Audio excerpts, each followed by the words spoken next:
So, welcome everybody. Welcome to the latest in the Business Peak District series of webinars. Today, we have both Stephen Chaytow and Derek Bodey, who are going to be talking to us about reinstating the Peaks and Dales Railway. It's a proposal to reinstate a railway line through the Peak District, which will benefit, impact, and have an impact on probably many of our communities. My name is Robin Eyre, and I am chairman of Business Peak District. And we are, for those of you who don't know, I'll briefly introduce our organisation. We are a free-to-join business organisation. The clue is in the name, for businesses in and around the Peak District. We have around 650 members in and around the Peak District in a variety of sectors, from engineering and manufacturing, of course, to the wider visitor economy, be that accommodation, be it retailers, pubs and restaurants and cafes, to local shops, to creative work, such as myself, and lawyers and accountants and the professionals.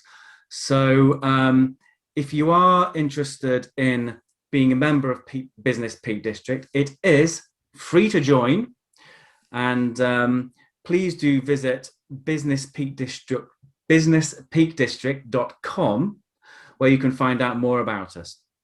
I will put the link in the chat momentarily. And this series of webinars is supported by the East Midlands Chamber, to which we are grateful. You will also see on the screen Peter Dewhurst. Can I ask you to introduce yourself, please, Peter? Yes, I was just typing a note in the chat to everyone saying greetings.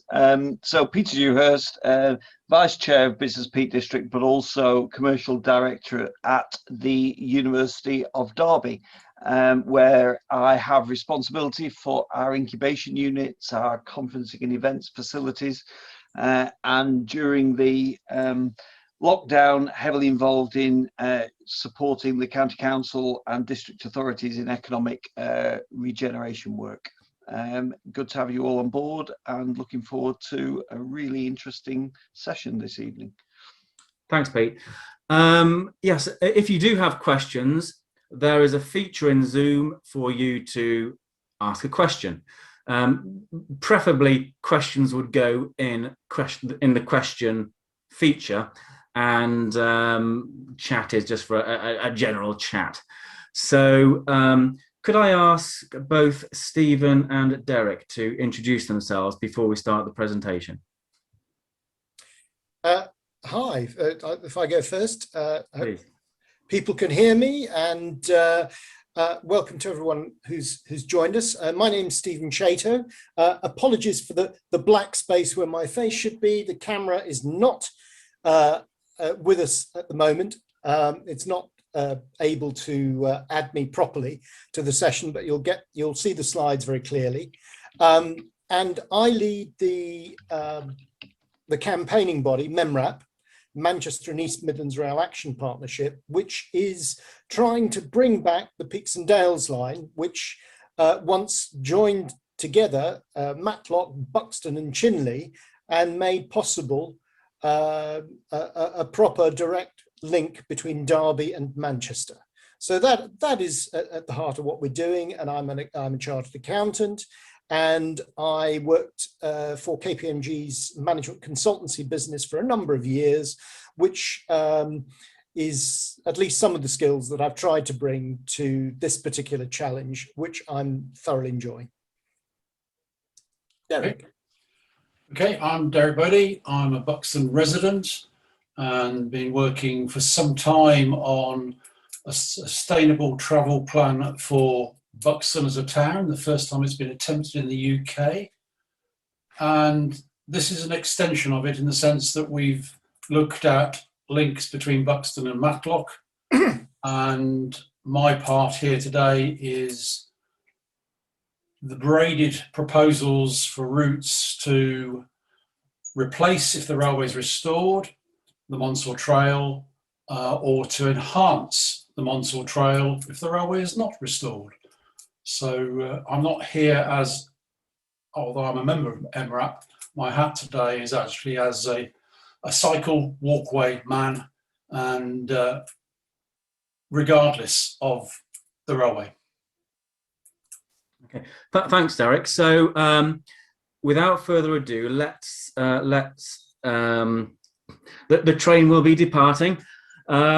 So there is time for Q&A afterwards. So we welcome everybody's opinion.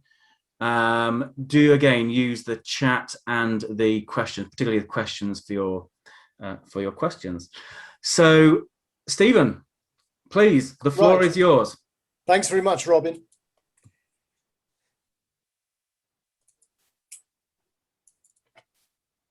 Okay, here we go. We've got 2 copies of it. That's fine. There we go. Hopefully you can all see that slide pack, the first page there, which is all about the reinstatement, the bringing back of Derbyshire's strategic north-south rail link. And it was lost some 52 years ago, and times have changed, and this is all about the project to bring it back.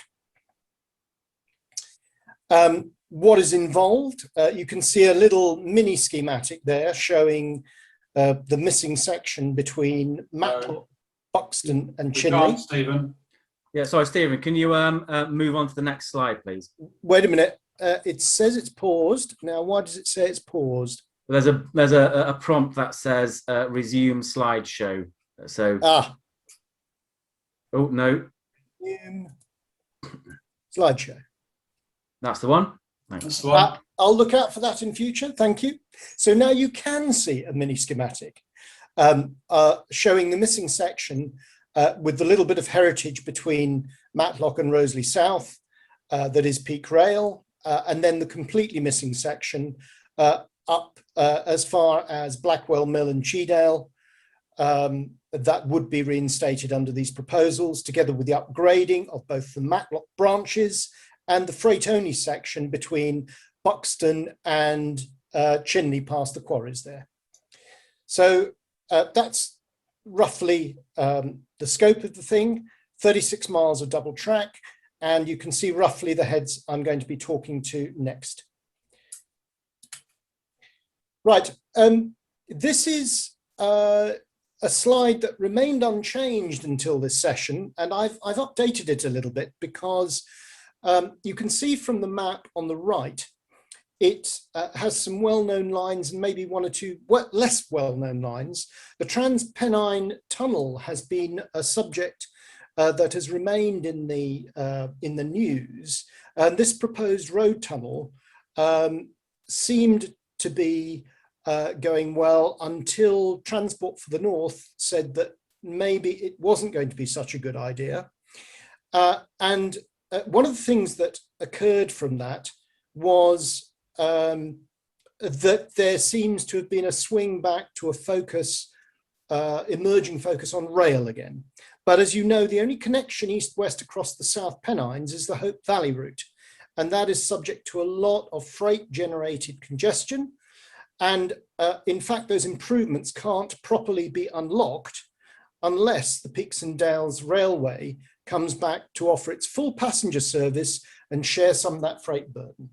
And you can see, I've just put a little diagram on the left, which is, I think, slightly out of date, but it shows that the least well connected conurbation between Sheffield and Manchester, you can see that really is not a great rate of transport. It's showing at less than 35 miles an hour. And I think it's beaten only by the one between Manchester and Derby, which is exactly what this project is all about. So that's what everybody in this part of Derbyshire and the East Midlands has to put up with in their day-to-day lives. I mean, I just on the bottom of that slide, people have to drive. If they want to go southbound from Buxton at the moment, they've got to get in a car and probably go to Macclesfield if they don't go all the way to Manchester to go south. And that is a quote from what the senior TFN director for roads, Peter Molyneux, had to say in January, that he hadn't given up the effort entirely, but there needed to be an environmentally sustainable solution for both road and rail. And indeed, the retiring planning director at the Peak District National Park said, this is likely to put the focus back on a rail solution. And I've just described to you how that would need to work for this to be effective for Sheffield, for Derby, for Manchester. And this is what you get at the moment. This is actually just a snapshot from my AA route finder. And if you're in Manchester going to Derby or Derby going to Manchester, this is what it will tell you. It'll give you the blue lines either going to the east or to the west. And what it won't do is bring you through, and I think this is very relevant for a business-focused organisation. It will not tell you to come through the Peak District, which is entirely reasonable because the roads are slow. They've not been improved since the railway was closed. The A6 has been detrunked. And the only way you're going to get a sensible connection is by means of that little dotted line. I won't say what the colour is because I'm colourblind and I can't remember. But it does, the logic jumps out at you. And if you look at the timetable, 1962-63, you'd have found there was even one train that went from Manchester to Derby direct in 75 minutes. It's a good guide as to what steam could do in those days, and we are nowhere near doing today. And well, road conditions, you can pick any of those timings, 2 hours, 2.5 hours, depends how badly blocked you get on the motorway. With a lot of extra miles, of course, compared to what the rail journey would have been.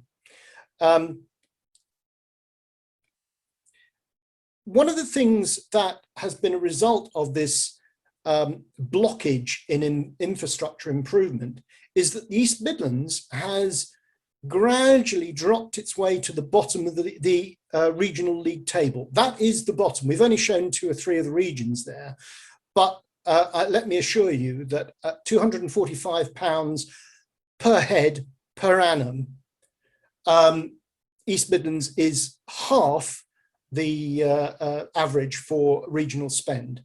And well, okay, that's interesting, and people know infrastructure is important. What does it mean more locally?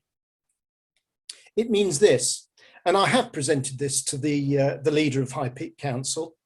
What happened was, if you look on the left-hand side, there was obviously some degree of excitement back in 2002 when it looked like the rail study might actually bring the rail back.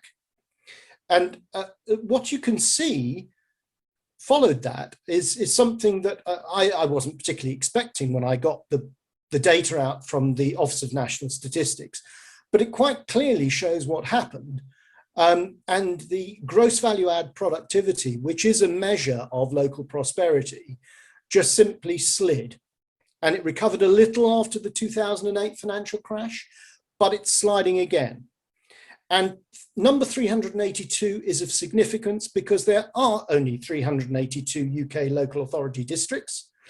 And it's not really very pleasant to be close to the bottom. And you can see that the reverse effect is from Borders Rail in Scotland, where the railway was reopened. And you can see from the time construction was agreed in 2012, the GVA productivity kicks, and that has continued up the graph towards 2018 and beyond.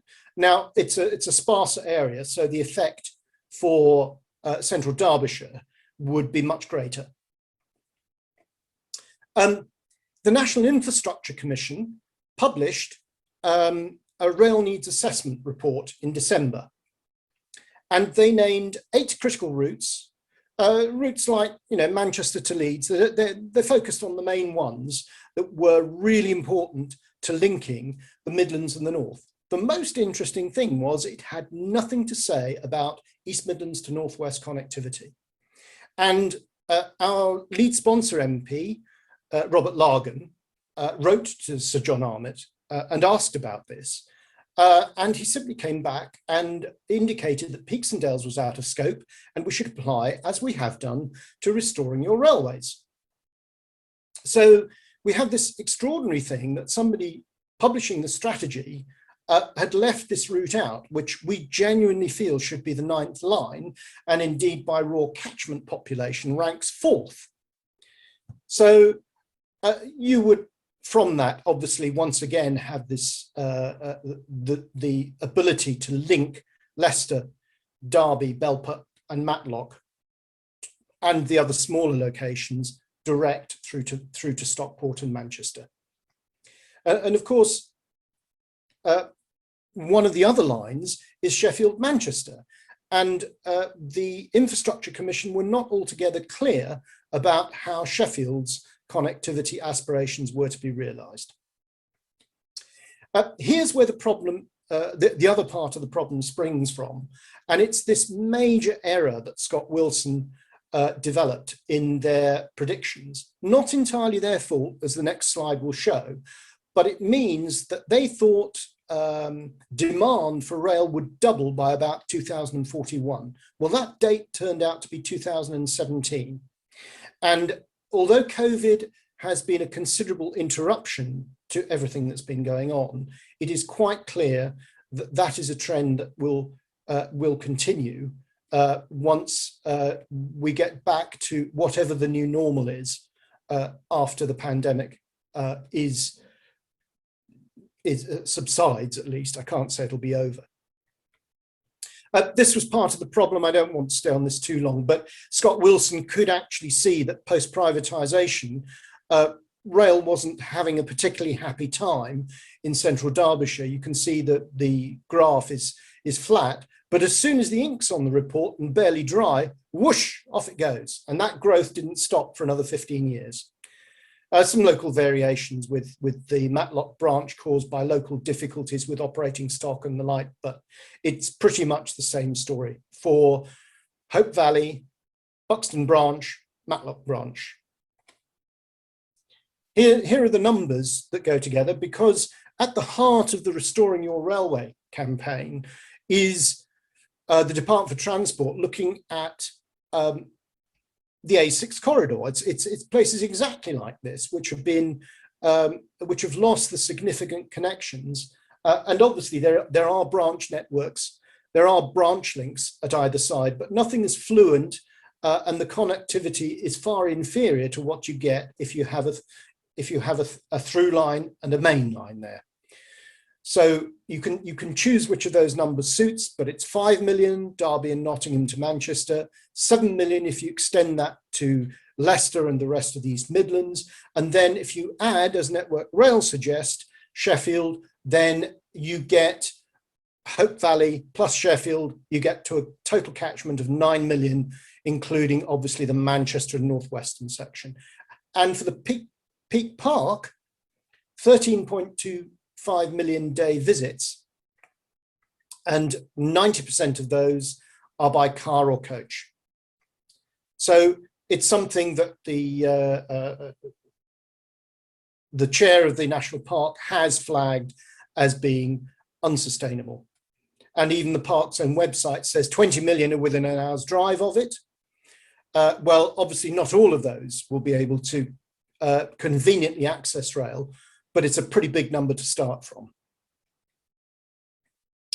I thought I'd put in here, just because I want to put on the table, we've been very sensitive to what people have been telling us when we've been presenting to people, and not everybody has come on board immediately, of course. And some of the chatter is, in fact, a lot of the chat is around the Monsell Trail. Well, who will come here if we lose it? Well, I think the important point is to say nobody is saying we're going to remove the Monsell Trail without putting something in its place that is of equal or better quality. And that's in the session to follow this one. The 2004 study said this line could never make money. Well, I've just pointed out the defects in the Scott Wilson study, and the quarries are behind this. It's really for them. Well, actually, the quarries are not particularly talking to us. They would get some benefit from it. But leading this project is the full public service, the express, the semi-fast, the stopping, bike carriages for those who want to bring their cycles so that they no longer have to strap them to their sports utility vehicles and drive into the park, cycle for 2 hours and then drive with appropriate emissions home again.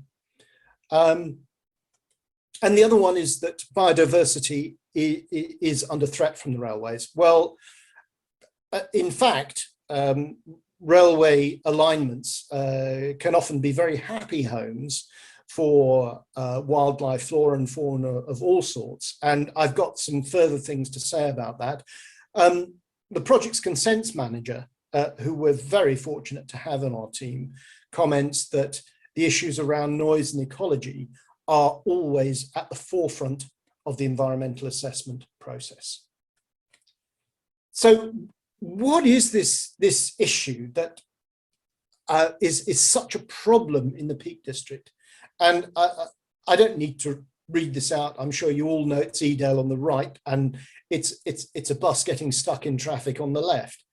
And I just put Andrew McCloy's quote at the bottom there, which he wrote in April last year on one of his blogs, that 9 out of 10 visitors currently appearing in not just this national park, but the Lake District and New Forest and elsewhere, they currently come by car. It's not sustainable.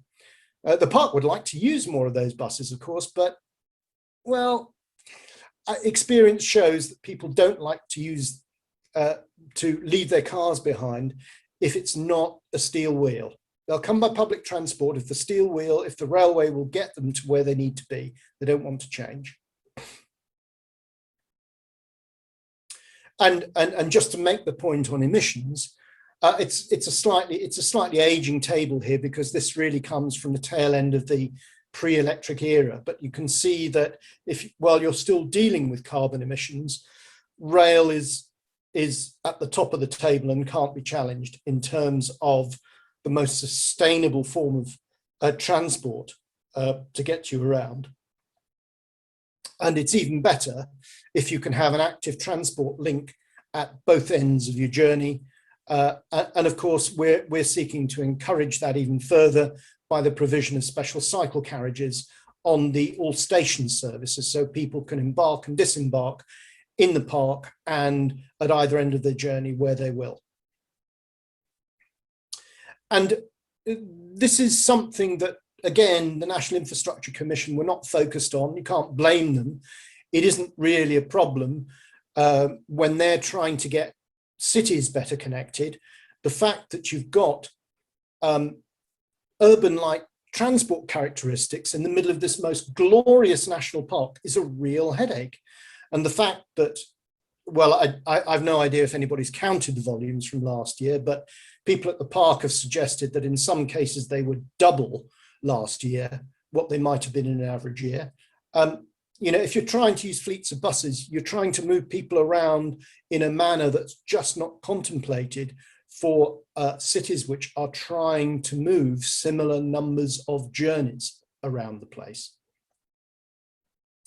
That, by the way, our addition to the National Infrastructure Chart was based on park survey data from about 2014. It is a bit aged. If we get a study, clearly one of the things we want to do is get better data. This isn't commented upon as much, but this comes from an Atkins study from 2014 and shows the commuter damage inflicted on the park by the lack of railway.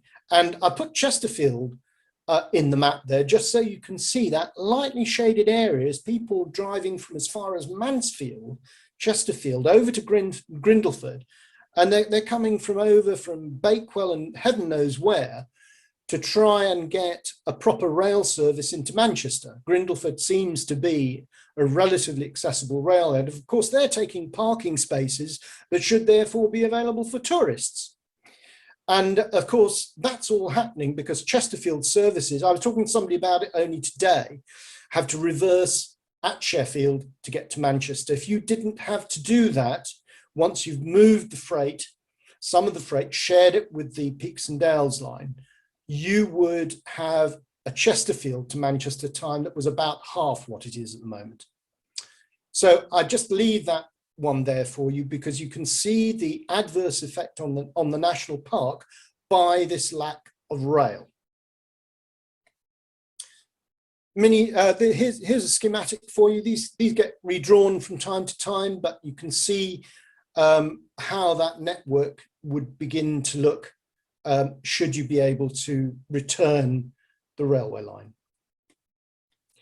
And indeed, we've turned it into, just touched on Chesterfield there, the way in which it unlocks the improvement of services, both express and stopping services in the Hope Valley, by taking freight and sharing it with the Peaks and Dales line. You get the ability to put a full mixed service provision with all stations and semi-fast services running up through Matlock, Bakewell, and on via either Buxton or Chinley.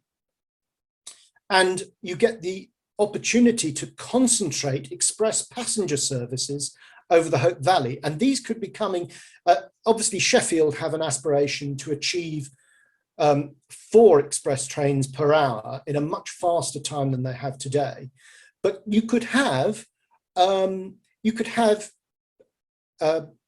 services from either Derby or Nottingham, express services flighting behind them to maximize the space that had been freed. So not only do you get a superb new rail facility into the park, but the journey times for commuters coming from the east side of the Pennines are much reduced. Here's a comment about the extra things that MEMRAP and Peaks and Dales Railway are trying to do. We are working with Nottingham University on 3 different projects, one of which actually started today. The one that's been going for a couple of weeks now is to do with calculating the modal shift requirements. So in other words, the amount of freight and passenger traffic that's currently going either in HGVs or in private cars that would be needed to switch to rail in order for the park to achieve its aspiration, its very worthy aspiration of meeting the statutory requirement for zero carbon and net zero carbon in the park by 2050. So obviously they have their model of bus shuttles from the existing spurs, which we will use. We will evaluate that carefully, and we will compare it to the solution we are proposing for heavy rail. And by hopefully the autumn, because the model is only going to be created during the summer, we hope to have some results. We're going to be working in conjunction with the National Park to look at the data and make sure that we are fairly reflecting what they would like to see as their preferred solution. So we will have something further to present towards the end of the year. And that's with a PhD student from Nottingham University. The one that started today was talking about protecting the railway infrastructure in time of climate change. There's an issue. Embankments were built more cheaply to a different methodology in Victorian times, and it is quite likely to achieve the best results. There'd be some degree of modification, just simply to make sure that once they're built and used again, they would work for a considerable period of time without ongoing maintenance. And then finally, this is one of the most interesting ones for me, because it talks to that previous comment about damage to biodiversity. So we're looking at some of the SSSI sites and special areas of conservation within 5K of the Monsell Trail, and looking at seeing what we could do to add new nature recovery sites to the existing areas of special interest, in line with the government's proposals that were launched with pilots last year. So we're actually insisting that the railway does more. I won't say too much about the last one, because that's part of Derek's work, the Buxton Town Team, actually in partnership with Derby University, to provide some engineering support for the reprovisioning proposals. This was where we started from on emissions. Even from a very early stage, we were looking at what would happen if some of the aggregates trains were rerouted, and the very substantial carbon savings you get. We actually worked out it might be worth, for current freight transport, around about 1 million trees that you wouldn't have to plant, because we'd reduced emissions by that level. And that's just a kind of an exchange rate I worked on with the Derby University researcher. There's much more work to do, obviously, on the passenger modal shift. We'll be picking that up as the current, as part of the current study. This is like an old teddy bear, really. I put this in my slide pack in 2019 and said, what if we didn't fly so much? Where would we go instead? And this obviously was before COVID had been invented. And of course, in 2020, we were actually demonstrating what would happen by overflowing national parks, because people were just desperate to replace their leisure time with something, because they couldn't fly anymore. So the question has stood. So I've kind of left it there, even if it was built for a different era.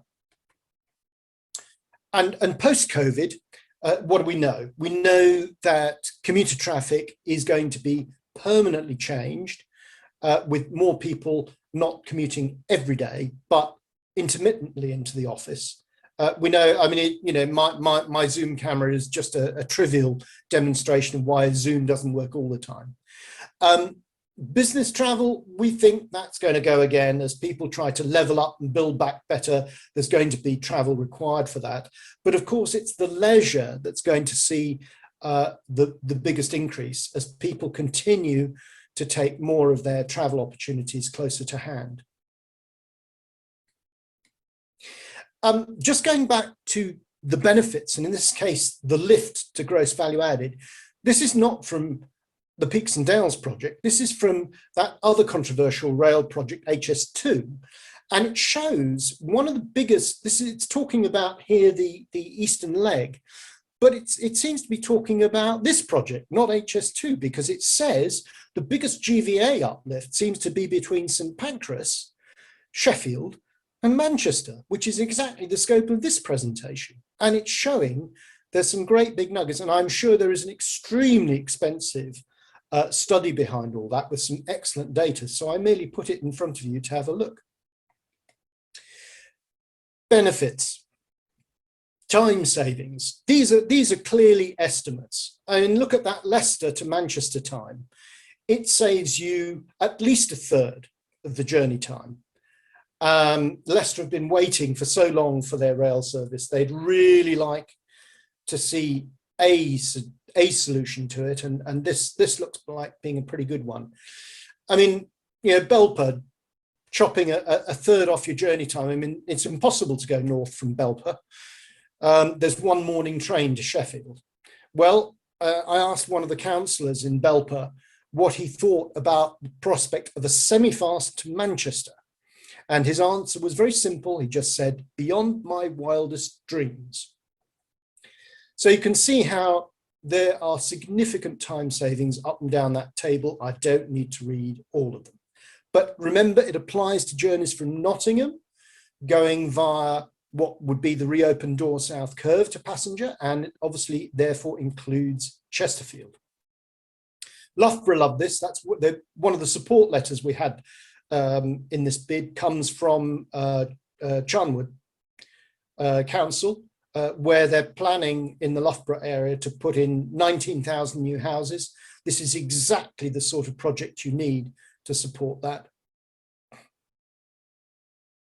So benefits for High Peak, I mean, you probably got all these anyway in your heads when you're thinking about the railway. obviously services on the line itself in High Peaks Council area. You've got the ability to bring back the more centrally located Chapel in the Frith station. Not sure about the Peak Forest station as it is. It serves mainly the quarries, but that Chaytow experiment in 1987, we would very much like to see that come back, so that an early win would be to get services over the existing infrastructure, bringing walkers in without the need for a car. And obviously, you know, Millersdale is there too. And Buxton could be quite a significant task, because obviously it's quite heavily allocated for other things, but Buxton is a really key part of this project. You can see I talked to the improved prospects for tourism and the Crescent, and well, it's possible, I guess, Derby University might revisit the whole issue of the campus if there was a you know, proper connectivity linking Buxton back to Derby. I think my slide about the gross value add illustrated the opportunities that could well come for inward investment, the prospects for work, improved social mobility. And I've been talking through the carbon issues already. So next steps, I mean, I think it's fair to say that the National Park are not convinced by this project yet. They have agreed to partner with the study. They would like to get at the data. They respect the fact that we are simply trying to pull the evidence together at this stage, and the proposed study at this stage will be doing just that. It's not about building railways, it's about building the case and creating the options. So we very much want to develop that relationship with the park further.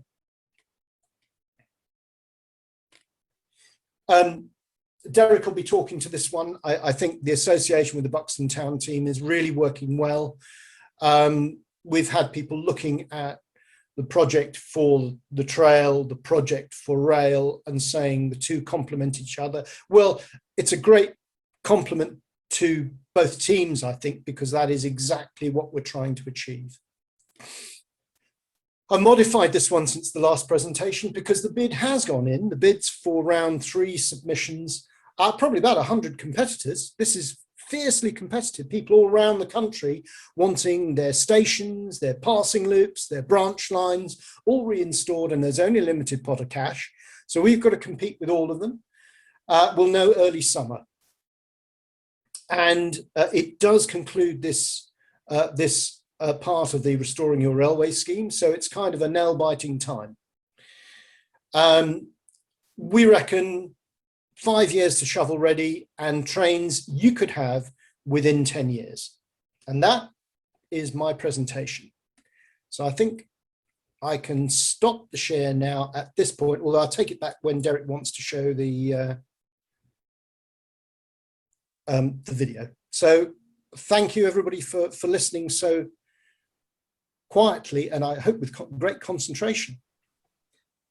Thank you, Stephen. That was very insightful, and there are many questions we are eager to ask. Derek, Okay, please do continue. thank you. It was realised as soon as people started talking about the railway that the Monsell Trail occupies a special place on the track bed, and that if the railway was to be reinstated, there would need to be serious consideration given to how you replaced, enhanced, and just didn't abandon. The interesting thing that's come out of that is that the development to date of possible routes, as you'll see from the video is very vague as to where the routes would actually go. That's quite deliberate, because there are landowners involved and all those sort of issues. And we wanted this stage simply to establish that this is a good idea with people, and that actually the Monsell Trail is not simply being abandoned if the railway comes back. And we have presented to the Peak District National Park, and their reaction was, this is something we should be doing anyway, regardless of the railway, because the Monsell Trail is actually a bit of a headache these days. Everybody comes by car because you can't get to the beginning or the end effectively by public transport, and certainly not with bikes. The car parks are overfull, and that's been particularly true with COVID. And it's overcrowded. You've got complaints to the Peak District. One ranger said to me, he said, we get complaints every week. People complain, pedestrians complain about bikes, bikes complain about walkers, and everybody complains about dogs. And there's just too many people trying to use it. So part of this proposal is actually saying, let's do something better. The video will speak for what we can do better, not in detail, but in principles. And I think it's a good time to show it then, Stephen, if we can. Okay, let's see if I can bring that back. Here we go. And hopefully we will have sound. If our audience don't hear sound, please let me know in the chat. Thank you. So fire it up, Stephen.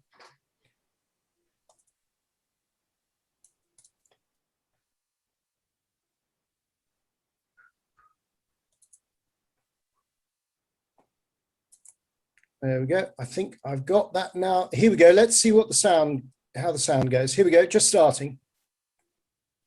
I'm Tina Heathcote, the Buxton Town Team volunteer and project lead for the Access Parking Traffic and Transport Group.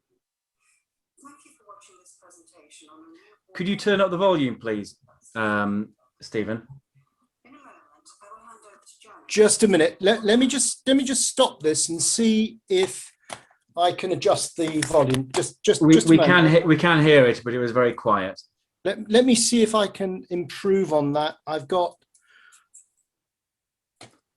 I'm just going to my settings to vary that for you.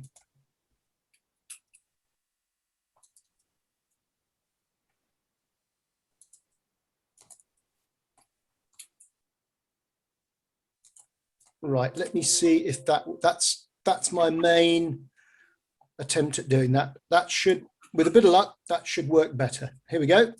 We'll talk about the next steps towards creating a new safer walk and ride network. Just a bit of background on how we came to this point. In 2016, Buxton Town Team held a conference, Buxton on the Move.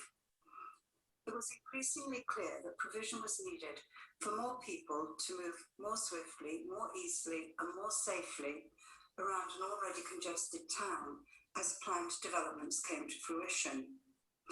So we set up the Access Parking, Traffic and Transport Group and invited key stakeholders to join. They included High Peak Borough and Derbyshire County Councils, the University of Derby, local schools, businesses and residents, and other voluntary organisations. Our primary aim was to develop a holistic travel plan for Buxton, which will soon be out for consultation. We also wanted to create safer travel links to the Peak District National Park. Buxton is really interesting topographically because the town sits beautifully in a bowl, but sadly, there's currently no easy or safe way out into the wider countryside for walkers and riders. It was always our intention to develop better access for them, and particularly to the Monsell Trail. Work had already been done on that, but not implemented, and Janet will refer to it shortly, I know. Alongside our work in Buxton, we're very aware that there are moves to reopen the Monsell Trail as a rail link. We feel very strongly that if that is going to happen, any replacement trail should be installed beforehand, and it should be at least as good, if not better, than the existing trail. I would like to hand over now to Janet Miller, who has led the work on exploring and mapping the new trail. Thank you, Tina. When we set about this project, we had three main objectives. Firstly, as Tina mentioned earlier, we wanted to revisit the link from Buxton to the south via Woodale. This was proposed in 2011, but has never been implemented. Beyond this, we wanted to develop a comprehensive network of safe walking and cycling paths and bridleways linking Buxton with other towns and villages all the way to Matlock. Lastly, we wanted to ensure that there was a suitable replacement for the Monsell Trail should the railway reopen. In identifying where routes might be developed, we adopted a number of principles. We would focus on what was geographically possible and not at this stage be constrained by other factors. We would incorporate existing footpaths and bridleways as much as possible. We would protect the small number of businesses that currently rely on the existing Monsell Trail by making sure they were linked into the new network. We would look to develop braided routes, which could have different levels of accessibility. These would converge on towns, villages, and transport hubs. We would link the new routes to towns and villages along the way, so the more people would benefit from having easy access to safe traffic-free routes. We believe that such a network would deliver significant benefits to the environment. It would provide the opportunity for more people to walk or cycle for school, work, and shopping. Car use would be reduced, not only because the routes would be convenient for residents being on their doorsteps, but because visitors to the area would also be able to access the network directly from where they were staying or by public transport rather than having to drive to a car park. This reduction in car use would of course contribute to the Peak District National Park zero carbon goals. The alternative routes would also give access to much more varied scenery. Some of the routes we've identified have absolutely stunning views. There would also be the option to plan circular routes rather than being restricted there and back, as with so many cycle trails. And of course, anyone who has used the Monsell Trail on a busy weekend knows that it's often incredibly busy. You can spend a lot of time just avoiding other people, which definitely detracts from the enjoyment. The proposed new routes would relieve pressure on the existing trail. There would also be considerable benefits to the local economy. The networks we're proposing link centres of population with retail, business and public transport hubs. At present, there are only a very few businesses that derive much benefit from the Monsell Trail. The new routes would protect these, but would enable a lot more businesses to benefit visitors using the network. They would also help businesses by making it easier and more attractive for residents to shop locally. Last but not least, there's obvious benefits to health and well-being if more people are exercising regularly. We've carried out extensive research of the proposed routes, noting among other things, existing rights of way, the gradients, vegetation, surface conditions, any additional infrastructure needed, and of course land ownership. We believe that we've gathered enough data now to enable us to move on to the next stage in developing this project. Derek Bodey will now explain what those next steps involve. Hello, I'm Derek, a member of the town team like the others, and also a member of APTT. These are a really exciting set of proposals to extend the existing trail, linking it into communities and enabling all sorts of journeys to be made, not just leisure, but to school, college, work and shopping. A real opportunity to change the default way people move around this part of Derbyshire. What is being developed so far is simply what is geographically possible. It needs to be fleshed out.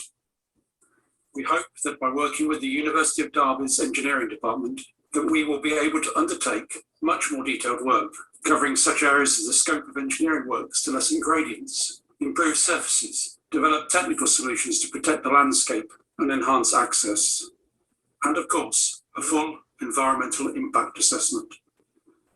This should also include an estimated cost of the works. Further work is to be done on exploring potential spurs to link even more communities together. There is also a continued need to work with the key stakeholders and the relevant landowners so that everyone is contributing to the common good and in this small way tackling our climate emergency. Lastly, sources of funding need to be identified and the resources gained for implementation.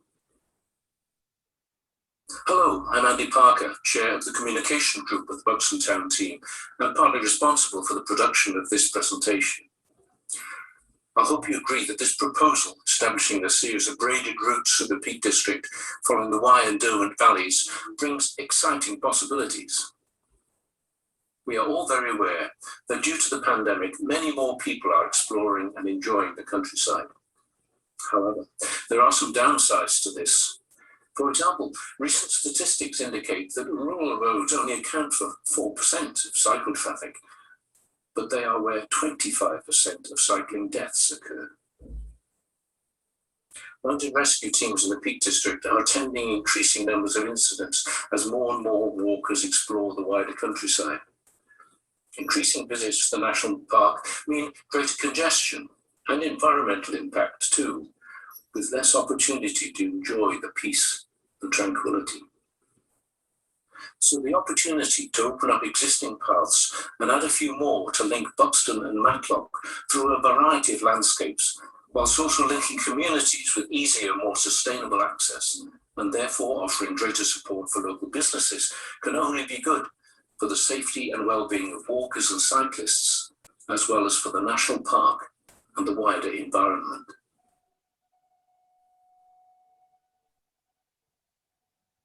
We'd like to know what you think of these ideas.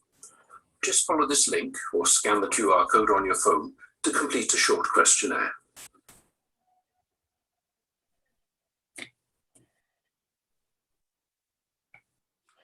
Okay, just to put that in context, actually, one of the things that the video doesn't say is that effectively there are three, if it was fully implemented, there would be 3 routes between Buxton and Matlock.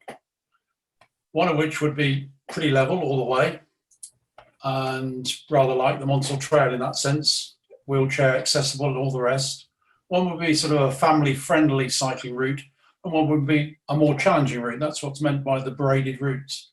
The total distance is some 40 miles of off-road cycling, walking, and wheelchair access, a lot of it. That compares to the current Monsell Trail, which is actually about 9 miles long. There would be more level riverside cycleway, walkway, wheelchair way if this was implemented than there is in the current Monsell Trail. But I guess, you know, open to questions, really. Thank you, Derek. And thank you, Stephen, again. I'm aware that we have 5 minutes until 6 o'clock. Stephen and Derek, are you both okay to go over the hour? Yeah. Yes. We I mean, if have we questions. Yeah, if we look at winding up at about 6:30, if necessary, just to give our audience an idea of time. So, Pete, what questions do we have for our guests today? Well, Quite a lot. fascinating. Yeah, fascinating presentation and a whole raft of questions. I'm going to start with those that aren't in the chat because we've got a series in the chat, and I'm going to start with the last. So from Monsieur Anonymous Attendee, and clearly, Derek, you've posed some really interesting points around those trails. First question, what are the likely costs involved? And how might we get funding to support those expenditures? The answer is we don't know the costs involved yet. At the University of Derby's engineering department about to start, with COVID holding things up to some extent, of course, as well, on doing some modelling of the surveying of the places where we feel the gradient would need to be eased to make it more suitable. Ironically, actually, some of those are sections that are already the Pennine Bridleway. So we've actually got a bridleway that we don't think is actually really suitable for cyclists and to some extent to horses even. So that work's only just beginning. And until we've got those sections sorted out, there are a lot of bridges that are required because the existing footbridges would need to be replaced with wider ones, etc. And there are new places where there are river crossings to make the trails work. So there's a lot of work to be done before we get to actual costings. But the irony of the situation is that actually if the railway is restored, these trails will come within the cost of restoring the railway. If the railway isn't restored, then it's going to be a much more difficult uphill task to get the money. Okay, thanks for that. Now, there's an obvious supplementary question to that. You're talking about a piece of work, so that this is essentially a feasibility study, which will include costings. What's the timeline on that piece of work? Again, I've written a paper actually which went in with the bid.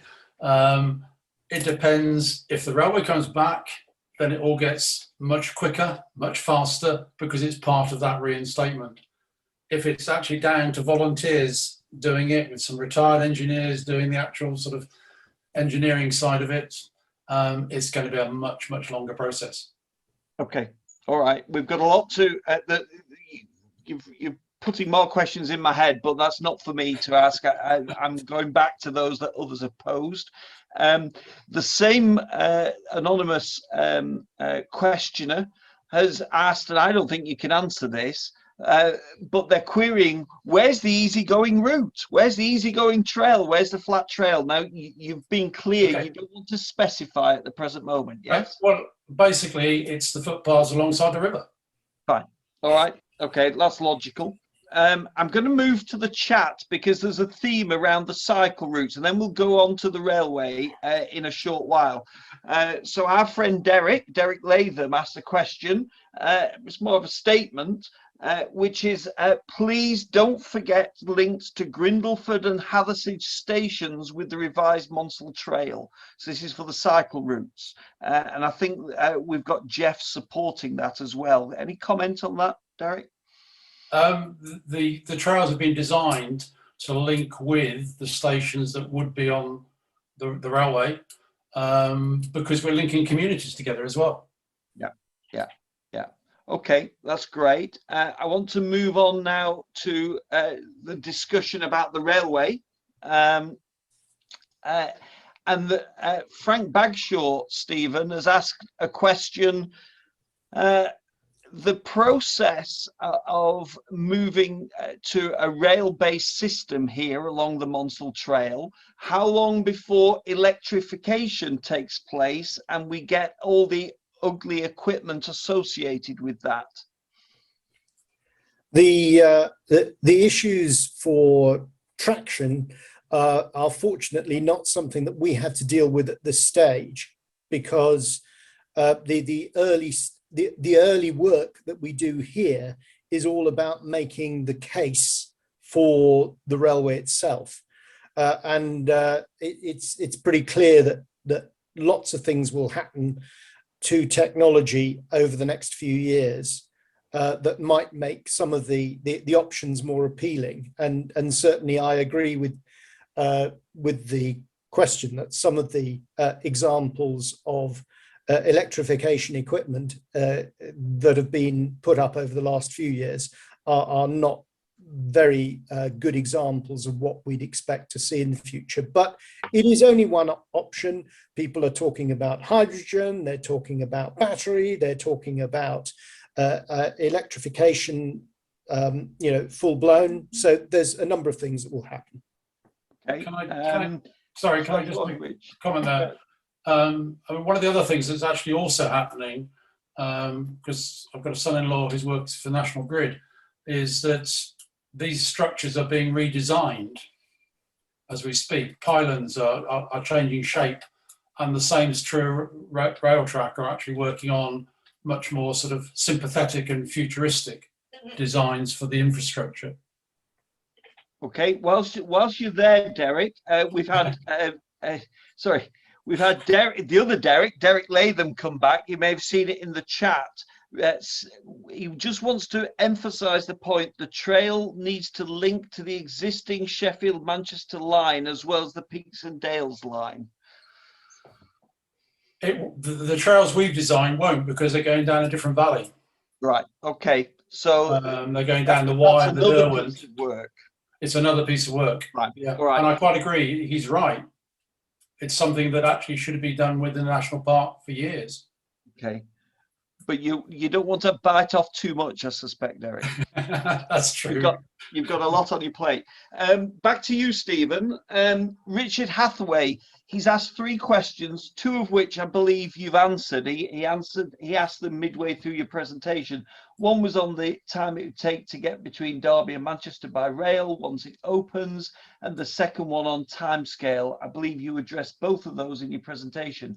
However, his first statement / question is really interesting.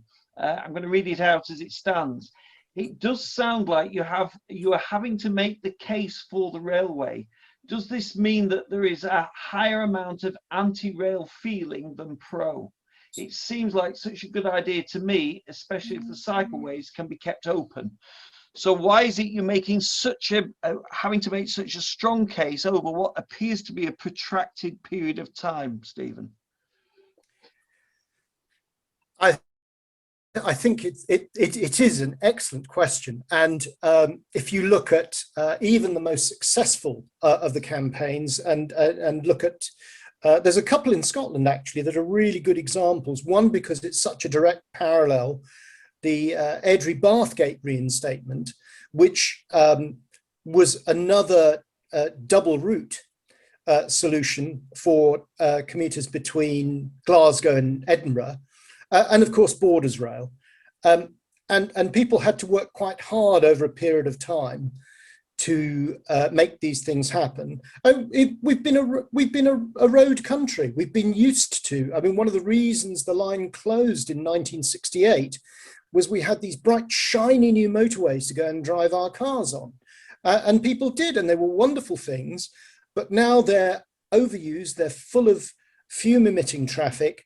They're congested, and they're not going to help us in the targets that we have to meet now by statute, running up to 2050. So I've forgotten my last point, but it's just I suppose no, it's a re-education process, because I've talked to a number of people in Derbyshire who said, so many of our railways closed, we've just got out of the habit. In terms of that, just to give an example of that, I was actually told by a Derbyshire County Councillor that we had the Transpeak bus, so we didn't need the railway.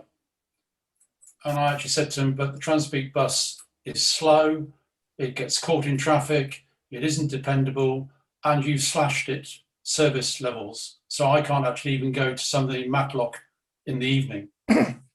So that's the level we have of people's comprehension of the sea change this would bring. Yeah. Okay, good. I need to move us on, because there are a few more questions, and John Scott from the National Park Authority has got one, and he has to leave shortly, so I'm going to move on to that now. He wants to know whether you've looked at and considered investment in the Hope Valley line, and whether that would be better value and better for the environment than opening the Buxton Matlock line. That's again, thank you to John. It's an important question, because one thing that Sheffield City Region have said to MEMRAP is that if we could get the benefits that we seek for Sheffield without your project, we would do. And so I think it's becoming clear to us that people are concerned about the extent of the enhancements, the improvements that can be delivered to meet the aspirations of people in Manchester to get to Sheffield and vice versa, without peaks and dales. Rail Future have said they're very concerned that Transport for the North have been unable to publish details of the planned enhancements for the Hope Valley line. And I think what MEMRAP has picked up in its campaigning work is a nervousness about the extent of the improvements that can be delivered. However, having said that, a lot of that work is behind non-disclosures. I'm aware of that, so MEMRAP doesn't have access to them. But I think it's an important part of the study for us to follow that through to see to what extent we're allowed to understand the level of improvement that is possible. Clearly some is possible without the reinstatement. Okay. I think, again, just to come in quickly, the two railway lines need to be looked as a 4-line railway. And if you look anywhere in the country where you have the level of mixed traffic that we have with freight, stopping services, fast services, you need 4 tracks. It is, I mean, it is very much a liberating factor. One of the things that outside London and South East you rarely get is the luxury of a 4-track environment. It's very common in railways in London and South East.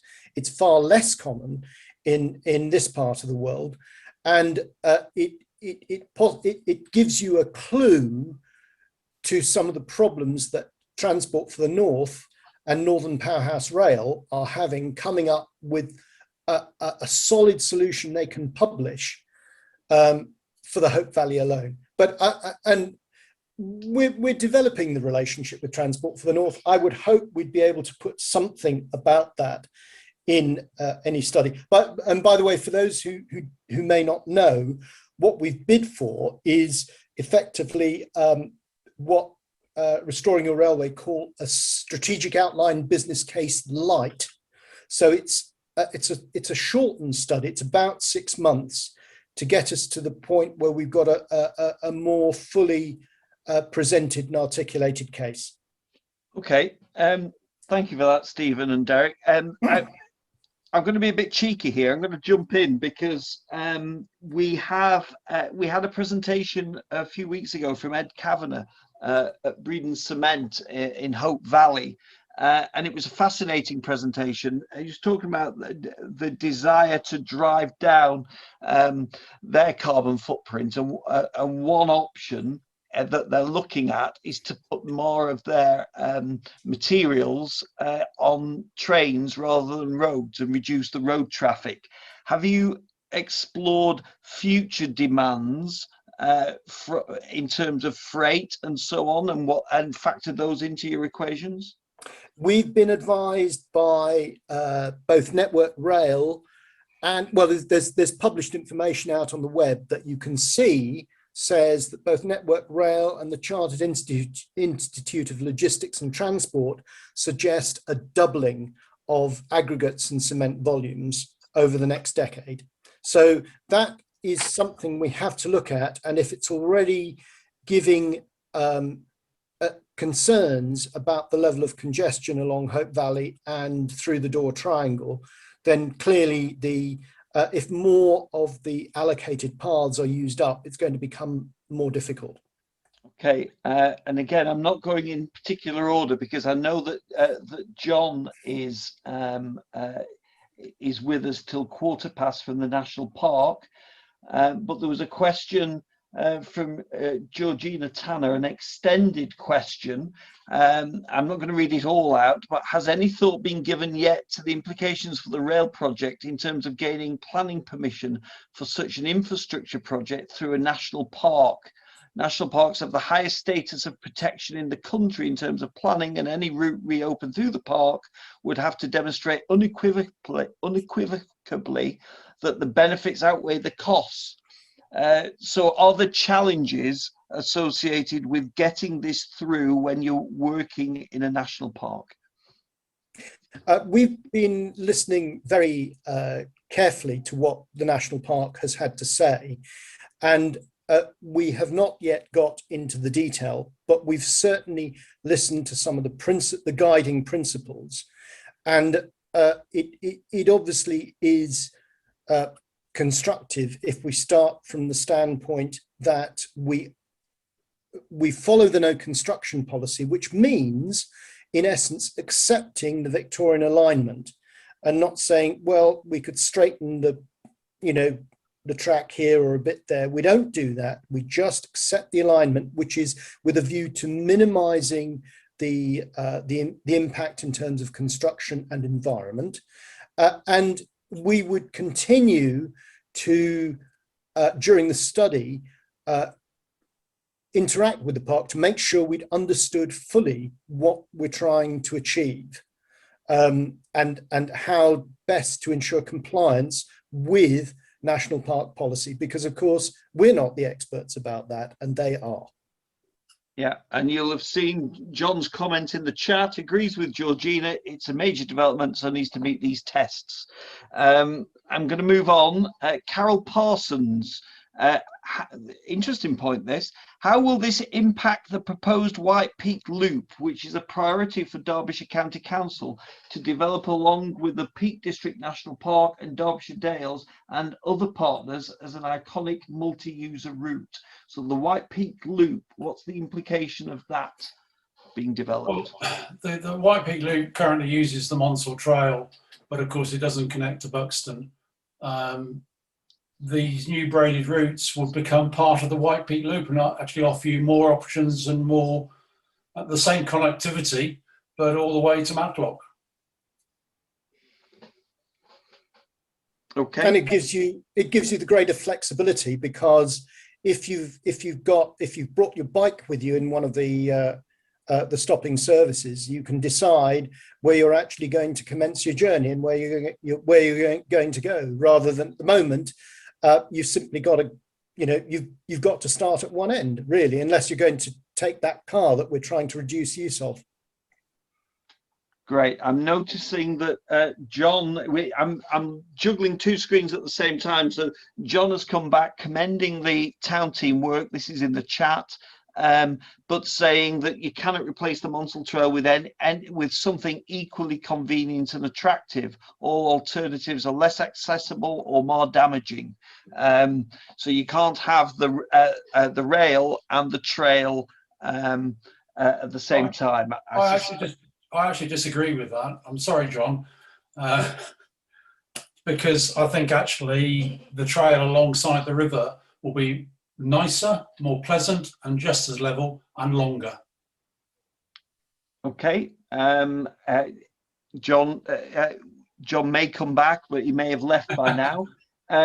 Let's stick with the trail and the cycle routes. Ken Clayton asks, if all this is implemented, how long before it's fully up and running? What's the time scale for the trails? Because you'd mentioned, Derek, that we ideally need these in place before the railway. Correct, and they would be. That would be. I can't see any other condition being acceptable to planning authorities and everything else. That the trail must be replaced before the railway opens. Okay. Yes, yeah, totally agreed with that. That is, it's something that we haven't factored into detailed planning because not enough progress is yet made. But that is going to be part of the plans that emerge from our 6-month study. Fine. Okay. I'm going to ask one more, and then I want to come back to Carol, who's got a riposte to the answer that was just given about the White Peak Loop. So, but first, in terms of the feasibility for the cycle routes, who will be doing the ecological impact assessment? I suspect that it's a bit early to say. It's a bit early to say, and it will also depend upon where the money is coming from, because the railway will open up possibilities. So not yet known, I think is the answer. Yeah. Okay. Oh, hang on. We're on the same theme with Ken Clayton. My goodness, we're kicking up a storm here.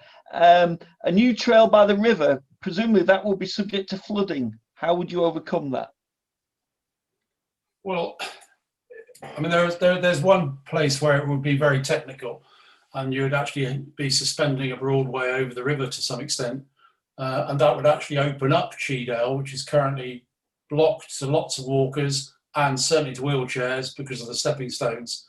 So there would be a sort of Swiss solution, if you like, to Chaytow. But the rest of it, I mean, that's part of the assessment. You would be at points, you would have to raise the footpath as it currently is to make it an all year, all weather, apart from frost and ice, accessible. And that's to be done. But yeah, there are issues. I'm I'm loving tonight's Q&A session. John Scott's had to leave, but he says, Derek, I'll agree to disagree with you. He's found the webinar very interesting. You might want to go back to John at some point. Can we move back to Carol? Carol feels that you didn't quite answer the question about the White Peak Loop. You have not answered my question. The White Peak Loop is being connected to rail stations and is for horse riders too, where feasible. I'm not quite sure what I didn't answer, but we'll try again. There is an agreed link between Buxton and Blackwell Mill, which has not been implemented, which is a missing link in the White Peak Loop. That would be part of these trails, and that would be the point at which there was only one trail, in fact, actually at the moment, because we haven't done any work on increasing the number of trails from Buxton to that point. That would complete that link of the White Peak Loop. It would be by bridleway, so it would be accessible to horse riders as well as to cyclists. I mean, the links we've ended up with going south from Buxton down to the High Peak Trail are appallingly implemented in terms of being family friendly. They're anything but family friendly. They go up and down. And of course, the Woodale route isn't particularly family friendly either. So one of the other things that could be done is to actually relay the line, the quarry line, existing quarry line, coming into Buxton, and keep it as a single line, but actually put the trail alongside. And then you've got a flat level loop to Buxton. But that's, again, something to be considered in the pot. We've done better. Well, we'll wait and see. But if you haven't, then Robin might let Carol come in and we'll give her the floor. But in the meantime, Carol has another statement / question, and it's one that had gone through my head as well, because Derek, you were talking about, and it's interesting how most of the questions are about the cycle routes this evening, much more so than the reinstatement of the rail line. Although clearly the two are intimately linked. She references the fact that the Monsell Trail, I think you mentioned, is 9 miles, and the route that you're suggesting are longer. Why? And the question, therefore, that flows from that is, why do you want a longer route for active travel? Well, when I say there's 40 miles would be created, but that's across 3 routes, because if you remember the video, the idea is there's sort of a wheelchair level route, largely along the river valley. There's a family friendly route, which is slightly more up and down, including some better views than the Monsell Trail has. And then there's the more challenging route for those cyclists who want to do something a bit more energetic. So the idea is that there is a variety of choice, which does allow you to do circular routes. It does allow you to connect communities together in a way that the Monsell Trail currently doesn't. So to me, it's a no-brainer in terms of actually, and you either have it with the Monsell Trail or you reinstate the railway and get the benefit of the railway as well.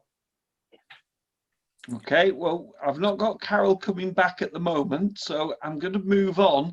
I'm mopping up now, and I feel as if I've spent too much time talking to Derek and not enough talking to Stephen. Stephen, there was a relatively minor question around detail. There was some data that you projected in terms of transport within the Peak District National Park, and there was a figure reference at 90%. You'll know that you know your data better than me. And forgive me, I've forgotten who asked the question, but someone was asking, do you have comparable data for other national parks? We haven't done that yet at this stage. We do know, if only from Andrew McCloy's comments, that other national parks have similar problems that they're trying to solve. And I think some of our work is intended to be transferable, so that other projects, potentially other parks, can benefit, particularly this modal shift modelling, which is going to require a lot more new data. And because some of the data is getting a little old, one of the things we would want to work out in the study is how to get relevant new survey data. Brilliant. Now, you have caused a degree of controversy, which is great. There are differing views here. So in the Q&A, Carol has come back to us, and in the chat, Derek Latham has engaged, and a really interesting comment. So Carol's position is routes need to be direct, convenient and easy to use, which the Monsell Trail is. So as far as Carol's concerned, end of, I think. Derek, in contrast, I like the idea of 3 different routes for different levels of experience. So you've got a thumbs up and someone who's not yet convinced, Derek's on that one. And that, I think, is that in terms of questions, unless someone is going to correct me.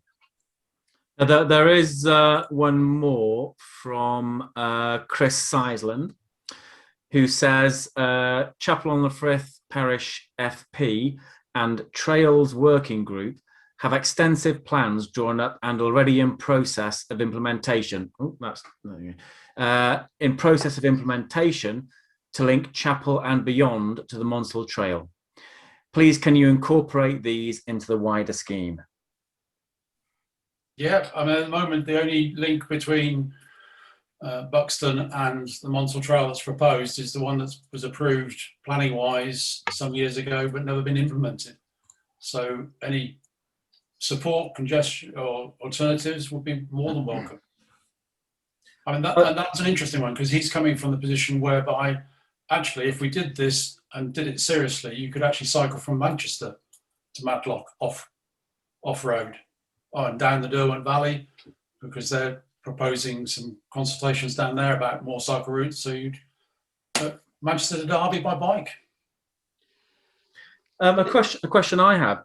So the railway will clearly go down the Monsell Trail, but many of the communities, I know we have touched on this, but many of the communities are in the Hope Valley and beyond, and not necessarily down the down the Monsell Trail.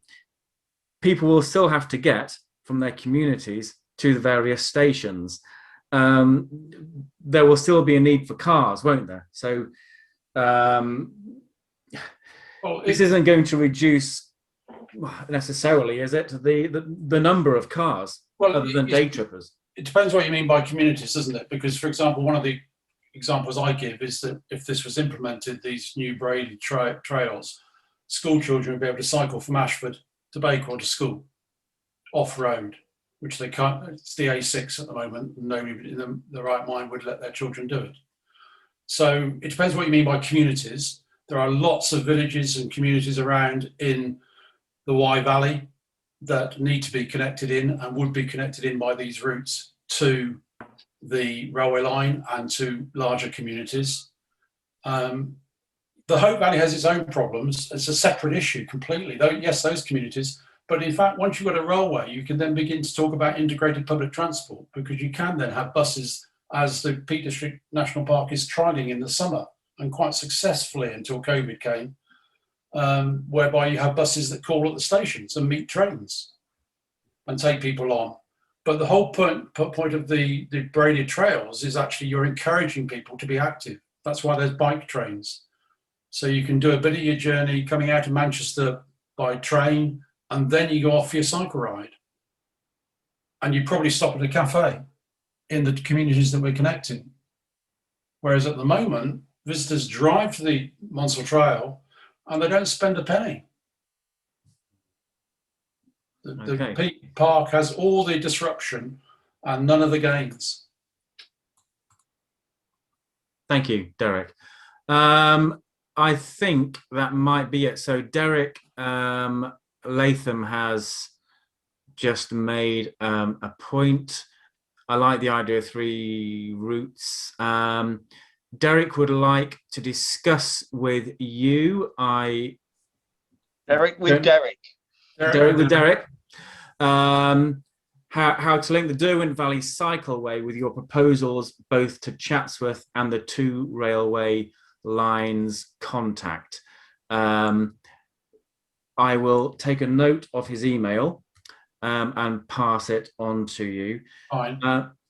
So there is a link to the that Stephen can give you, because I haven't got it to hand, to put in any notes from this to the video, because it is on YouTube, but it's by invitation only. It's not. But if we put the link in the minutes, then people can view it at their leisure. Great, Okay. great. Carol, who is our most persistent questioner this evening. Excellent. A prize for that. Not a question, a helpful statement. Take a look at the Derbyshire Key Cycle Network proposal, which would make Derbyshire the most connected county. You may have already looked at it, but there's a note for you. Yeah. Can I ask a question, my final question, and then I'll hand over to Robin to wrap up. This has been a Herculean task for the two of you, Stephen, Derek, and the many others that have been part of this, and you've not got it over the line yet. What are your energy levels looking like? That's a very fine question. Very fine question. I think my best guide to that from the Peaks and Dales Railway side of things is that having collapsed in a heap after the Friday deadline, we're back up and starting on the modal shift project with our PhD student. And we're really excited about some of the things we're going to generate from that, and indeed the other work with Nottingham Uni. So we just, you know, when you'd have expected us to change down a gear or two, we haven't actually stopped. And there's a lot of things that are going to be developing over the next few weeks while the assessment panel at the Department for Transport are taking their leisure over the various very high grade of bids that will have been received. And we're very confident. One thing I saw in the chat, by the way, was there was somebody made a note that the Hope Valley doesn't bring in many visitors to the park, and there was I saw things to the contrary, and it's also partly because of the really poor connectivity. Sometimes it's struggling to get an hourly service, and I know that I live in Langley Mill. When I want to come up and go through the Hope Valley, I have to wait for 65 minutes to change trains at Sheffield. And that really, when I have to do the same thing on the way back, takes a whole chunk out of my day for no great return. So there's a lot of people who would prefer to be using rail that won't see the connectivity levels established until the Peaks and Dales Railway is working properly. So I just thought I'd make that point. I think in terms of the braided trails, if the railway is turned down and isn't coming, it's over to the Peak District National Park, because they've said they ought to be doing it anyway. And if they're serious about carbon reductions, then this is something they should be doing. Okay, thank you. So Pete, you said there's one more question. So we have 1 minute left, and then we must wrap up. So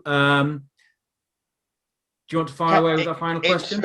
It's from Ken Clayton, and it's again to Derek. So sorry, Derek, but people do spend money at Hassop Cafe, Parsley Hay, and possibly in Buxton and Matlock. Well, I don't think they do much in Buxton and Matlock because they drive straight through. But I agree, Hassop Cafe is very profitable. It and the Cycle Hire at Blackwall Mill are about the only businesses the Monsell Trail supports. The braided trails would support far more and allow far more community travel as well, off in a safe way, as an active way. Thank you. I agree. The Hassop is very successful.